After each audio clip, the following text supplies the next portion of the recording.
আসসালামু আলাইকুম রহমতুল্লাহি ওবরাকাতু। এডুকেশনাল বিডির নতুন আরও একটি ভিডিওতে তোমাদের সবাইকে স্বাগতম।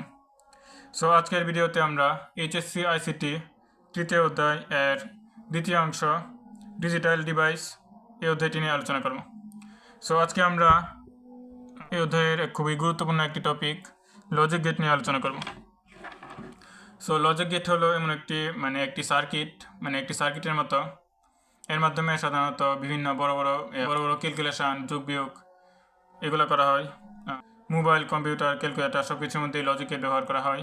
সো পরবর্তী কোনো একটা ভিডিওতে ইনশাল্লাহ আমরা লজিক গেট কি এই বিষয়ে আরও বিস্তারিত বলবো। সো লজিক গেট সাধারণত দুই প্রকার, একটা হচ্ছে মৌলিক গেট আর একটা হচ্ছে যৌগিক গেট। মৌলিক গেট হচ্ছে তিন প্রকার, সেটা হচ্ছে অ্যান্ড গেট, অর গেট এবং নট গেট। আর যৌগিক গেট হচ্ছে দুই প্রকার। যৌগিক গেট হচ্ছে মানে 1, 2, 3 এই যে অ্যান্ড, অর এবং নট, এই তিনটা গেটের সমন্বয়ে ওই গেটগুলো তৈরি। সো যৌগিক গেট হচ্ছে আবার দুই প্রকার, একটা হচ্ছে সার্বজনীন গেট আর একটা হচ্ছে বিশেষ গেট। সো সার্বজনীন গেট হচ্ছে দুই প্রকার, একটা হচ্ছে ন্যান্ড আর একটা হচ্ছে নর। আর বিশেষ গেট দুই প্রকার, একটা হচ্ছে এক্সর এবং একটা হচ্ছে এক্সনর। সো অ্যান্ড গেটের চিহ্নটা হচ্ছে যে এরকম, এটা হচ্ছে অ্যান্ড গেটের চিহ্ন। আমরা যখন ম্যাথের মধ্যে অ্যান্ড গেট ব্যবহার করব তখন আমরা এরকম একটা চিহ্ন দিব, আর আমরা যখন অ্যান্ড গেটের সার্কিটটা আঁকবো তখন এভাবে অ্যান্ড গেট এটা দিয়ে আঁকবো। সো অ্যান্ড গেটটা মূলত বাস্তবে দেখতে এরকম নয়, এটা জাস্ট চিহ্ন। বাস্তবে এগুলো আইসি আছে, আইসির ভিতরে এসব গেট থাকে। এটা হচ্ছে অর গেটের চিহ্নটা হচ্ছে এরকম, আর আমরা অঙ্ক করার সময় এটা প্লাস ব্যবহার করব। আর নট গেট এর চিহ্ন হচ্ছে এরকম।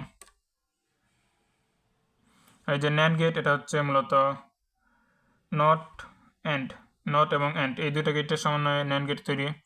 আর নর গেট হচ্ছে এটা হচ্ছে নট এবং অর, এই দুটো গেট একসাথে হয়ে নর গেট।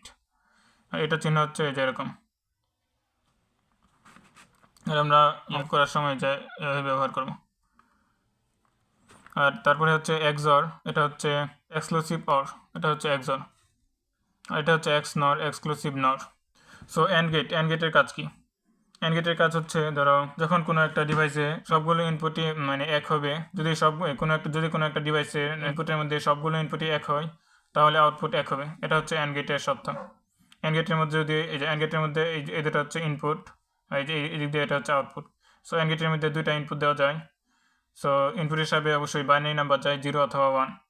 সো ইনপুটের মধ্যে যেখানে দুইটা ইনপুট দেওয়া যায়, সো দুইটা ইনপুটের মধ্যে যদি দুইটাই 1 হয় তাহলে আউটপুট 1 হবে। এটা হচ্ছে অ্যান্ড গেটের শর্ত। আর অর গেটের মধ্যেও সেমভাবে দুইটা ইনপুট দেওয়া যায়। তো অর গেটের শর্ত হচ্ছে, যখন দুইটা ইনপুটের মধ্যে যে কোনো একটি ইনপুট 1 হবে তাহলে এটার আউটপুটে 1 আসবে। যেমন আমি যদি 1 0 দেই তাহলে আউটপুট 1 আসবে, আবার যদি 0 1 দেই তাহলে 1 আসবে, কিন্তু যদি 0 0 দেই তাহলে 1 আসবে না, তাহলে 0 আসবে।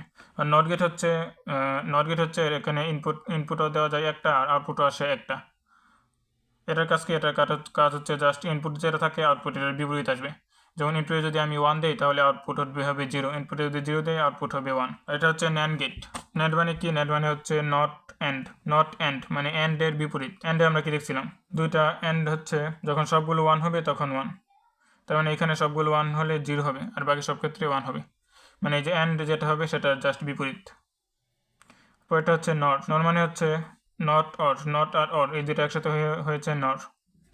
সো নয়ের ক্ষেত্রেও সেম। অরের ক্ষেত্রে আমরা যে ইনপুট দিলে যে আউটপুটটা পাবো, নয়ের ক্ষেত্রে জাস্ট তার বিপরীতটা হবে। যেমন ইনের ক্ষেত্রে যদি আমরা আউটপুট পাই 1 তাহলে নরের ক্ষেত্রে এটা হবে 0, ইনের ক্ষেত্রে যদি আউটপুট আসে 0 তাহলে নরের মধ্যে এটার আউটপুট আসবে 1। আমরা পরবর্তীতে এক্সাম্পলও দেখবো। এক্সর, তো এক্সরের শর্ত হচ্ছে এক্সক্লুসিভ। এক্সর মানে হচ্ছে এক্সক্লুসিভ অর। আর এক্সরের শর্ত হচ্ছে ইনপুট দুটি ভিন্ন হলে এক হবে। মানে ইনপুট যদি দুটি ভিন্ন হয় তাহলে এক হবে। যেমন ইনপুট যদি 0 আর 1 দেই তাহলে 1 হবে, ইনপুট যদি 1 আর 1 দেই তাহলে 1 হবে না, তাহলে 0 হবে। আবার যদি 1 আর 0 দেই তাহলেও 1 হবে। মানে ইনপুট দুইটা দেওয়া যায়, দুটা যদি সেম থাকে তাহলে 0 হবে, আর দুটা যদি ভিন্ন থাকে তাহলে শুধুমাত্র 1 হবে।